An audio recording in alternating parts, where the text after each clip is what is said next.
Halo teman-teman, kembali lagi di channel Muhammad Jalani Manjur. Hari ini kita bakal seru-seruan sambil belajar TKA Matematika. Ya, buat simulasi tes kemampuan akademik SD atau madrasah ibtidaiyah. Kita akan bahas soal-soal HOTS yang ternyata gampang sekali kalau tahu triknya. Yuk, kita bongkar bersama. Hari ini kita nggak cuma belajar, tapi juga latihan bareng lewat simulasi TKA, tes kemampuan akademik. Nah, TKA ini penting banget buat melatih logika, pemahaman bacaan, dan kemampuan memecahkan masalah. Tapi tenang, di sini kita bahasnya santai, nggak bikin tegang, dan yang paling penting, kita jujur sama kemampuan kita sendiri. Anggap aja ini kayak main game, ada tantangan, ada strategi, dan ada momen, aha, ketika kita nemu jawabannya. Jadi siapin alat tulis kalian, atur posisi yang nyaman, dan yuk kita mulai pemantapan asesmen ini supaya hasilnya mantap dan benar-benar dari usaha kita sendiri. Selamat datang, teman-teman. Hari ini kita bakal belajar bareng pembahasan TKA, tes kemampuan akademik dengan tampilan mirip banget sama ujian ANBK. Jadi rasanya kayak kita lagi ikut ujian beneran, tapi santai karena sambil belajar. Langkah awal, silakan ketik nama kalian masing-masing di kolom yang tersedia. Bayangin aja ini kayak daftar hadir di kelas, biar nanti hasilnya bisa kita lihat sesuai nama kalian. Oh iya, jangan lupa sebelum mulai, kita awali dengan berdoa dulu supaya ilmunya berkah dan kita bisa jawab soal dengan tenang. Siap? Yuk kita mulai. Nah, sekarang kita masuk ke tampilan konfirmasi data. Di sini, teman-teman tinggal ketik nama lengkap kalian. Pastikan ejaannya benar ya, biar nanti nggak ketukar sama nama orang lain. Lanjut, isi tanggal lahir kalian. Ingat, urutannya sesuai format yang diminta di layar. Terakhir, jangan lupa masukkan token yang sudah dibagikan. Token ini ibarat kunci untuk membuka soalnya, jadi tanpa token, kita nggak bisa mulai. Kalau semua sudah diisi, cek lagi sebentar. Kalau udah yakin benar, tinggal klik tombol konfirmasi. Dan, kita siap lanjut ke soalnya. Oke, semua data sudah beres? Nama sudah, tanggal lahir sudah, token juga sudah masuk. Mantap. Sekarang, yuk kita mulai. Teman-teman tinggal klik tombol, mulai, di layar, dan kita akan langsung masuk ke soal pertama. Ingat, kerjakan dengan tenang, baca soalnya pelan-pelan, dan nikmati proses belajarnya. Yuk, kita mulai petualangan TKA kita hari ini. Oke, kita masuk ke nomor soal 7. Kompetensinya adalah memahami, mengaplikasikan, dan bernalar tingkat tinggi dalam masalah laju perubahan alias kecepatan. Subkompetensi di sini fokusnya ke laju perubahan, yaitu kecepatan. Indikator soalnya jelas, kamu diminta menghitung kecepatan rata-rata berdasarkan jarak dan waktu tempuh. Dan bentuk soalnya adalah pilihan ganda. Nah, artinya kamu bakal ketemu soal yang intinya nyuruh kamu pakai rumus dasar kecepatan, yaitu sama dengan jarak dibagi waktu. Tinggal cek jarak, cek waktu, pastikan satuannya konsisten, terus kamu hitung. Simpel, tapi kalau kamu nggak hati-hati sama satuan, bisa salah jawab. Jadi fokus ya. Soal nomor 7.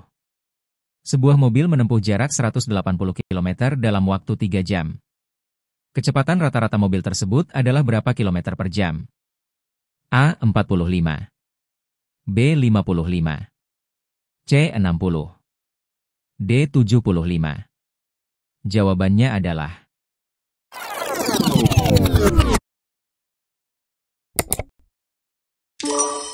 C. 60. Pembahasan soal nomor 7. Oke, ada mobil jalan sejauh 180 km dalam waktu 3 jam.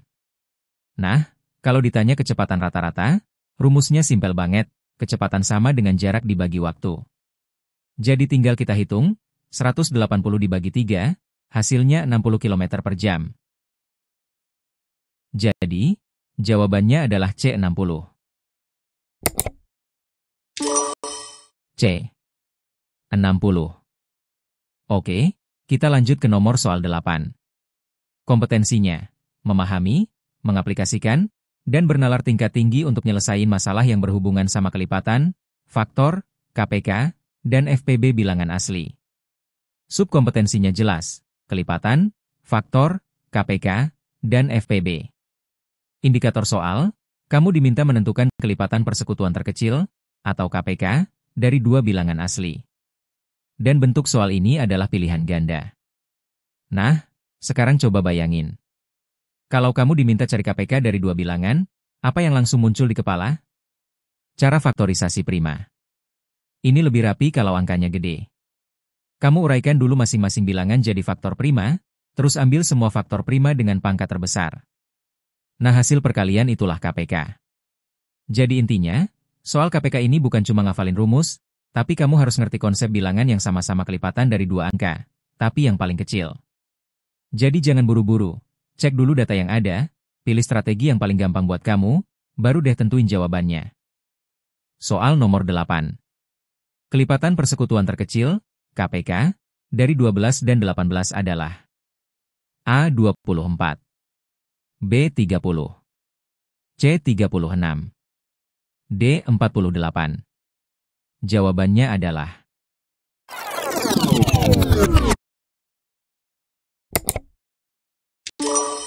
C. 36. Pembahasan soal nomor 8. Oke, kita pakai cara faktorisasi prima. 12 sama dengan 2 pangkat 2 kali 3. 18 sama dengan 2 kali 3 pangkat 2. Kalau mau cari KPK, kita ambil pangkat tertinggi dari masing-masing bilangan prima. Dari faktor 2, ambil 2 pangkat 2. Dari faktor 3, ambil 3 pangkat 2. Jadi, KPK sama dengan 2 pangkat 2 kali 3 pangkat 2. Hasilnya, 4 kali 9 sama dengan 36. Berarti jawabannya adalah C. 36. C. 36. Oke, sekarang kita lanjut ke nomor soal 9. Kompetensinya, memahami, mengaplikasikan, dan bernalar tingkat tinggi untuk menyelesaikan masalah yang berhubungan sama kelipatan, faktor, KPK, dan FPB bilangan asli. Subkompetensinya masih sama, kelipatan, faktor, KPK, dan FPB bilangan asli. Indikator soal kali ini, kamu diminta menentukan faktor persekutuan terbesar, atau FPB, dari dua bilangan asli. Dan bentuk soal ini adalah pilihan ganda. Nah, coba kamu ingat lagi. Kalau KPK itu kelipatan persekutuan terkecil, maka FPB adalah kebalikannya, faktor persekutuan terbesar. Jadi intinya, FPB adalah angka terbesar yang bisa membagi habis kedua bilangan. Gampangnya, kalau KPK itu ngomongin kelipatan yang sama, FPB ngomongin pembagi yang sama. Soal nomor 9. Faktor persekutuan terbesar, FPB, dari 24 dan 36 adalah A. 6, B. 8, C. 12, D. 18. Jawabannya adalah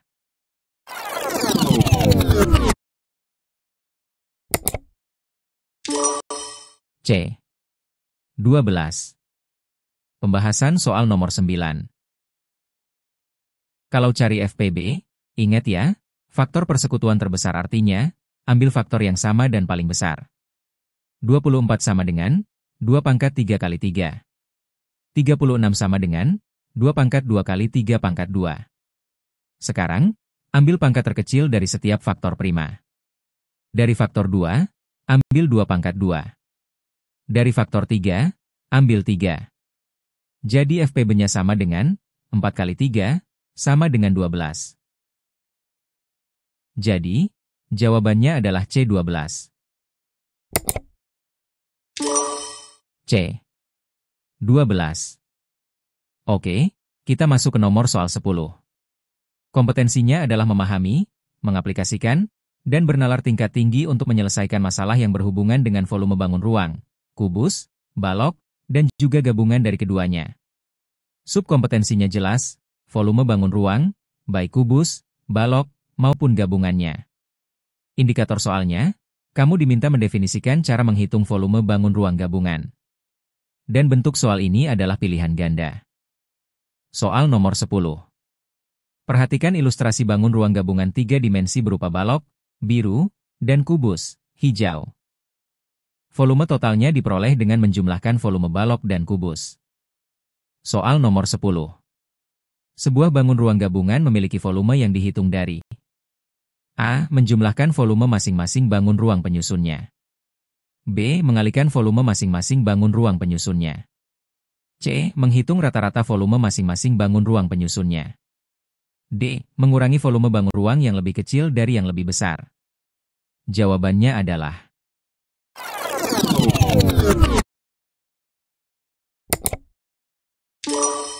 A.